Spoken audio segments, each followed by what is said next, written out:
The English Civil War 1642 to 1651 was a complex conflict deeply rooted in political, religious, and social tensions.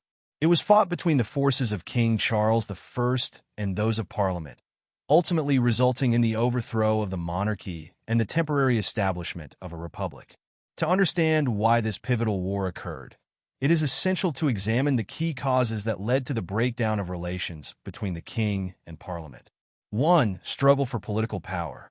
One of the main causes of the war was the power struggle between the monarchy and Parliament. King Charles I strongly believed in the divine right of kings, the idea that monarchs were chosen by God and should not be challenged by any earthly authority, including Parliament. He insisted on his absolute power and made decisions without consulting Parliament, leading to widespread resentment. In contrast, Parliament wanted more influence in governing the country, particularly on financial matters.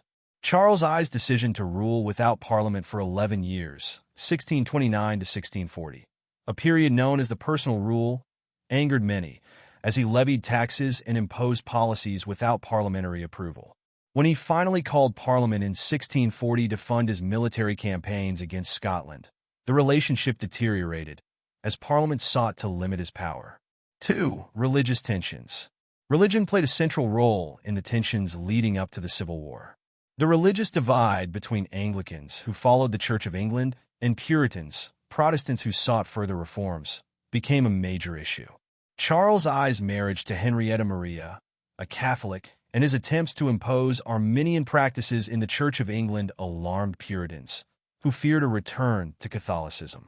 In Scotland, Charles's attempts to enforce Anglican-style worship through the Book of Common Prayer in 1637 led to violent opposition and the Bishops' Wars, 1639 to 1640. The Scottish Rebellion contributed to Charles's decision to call Parliament, hoping they would fund his military campaign, but this only exacerbated the political crisis. 3. Financial strain. Charles I's spending habits also contributed to the war. He faced significant financial difficulties due to costly wars with Spain and France and had to raise money. In the absence of Parliament, he relied on non-parliamentary taxes, such as ship money, a tax traditionally levied only in coastal areas to fund naval defense. This angered many, especially in inland regions, who saw it as an overreach of royal authority. The financial pressures of the Bishops' Wars and the need to fund further military action created tension between Charles and Parliament. When Charles finally called Parliament in 1640, the Long Parliament, it demanded reforms, including limitations on royal power, leading to further clashes. 4. Breakdown of trust. By 1642, the relationship between Charles and Parliament had completely broken down. Parliament's opposition to his policies and his attempts to assert royal prerogative led to mutual distrust. When Charles attempted to arrest 5 members of Parliament in 1642, it was seen as an attack on the institution itself, and it ignited the first major military confrontations. Conclusion. The English Civil War was the result of a culmination of political, religious, and financial grievances.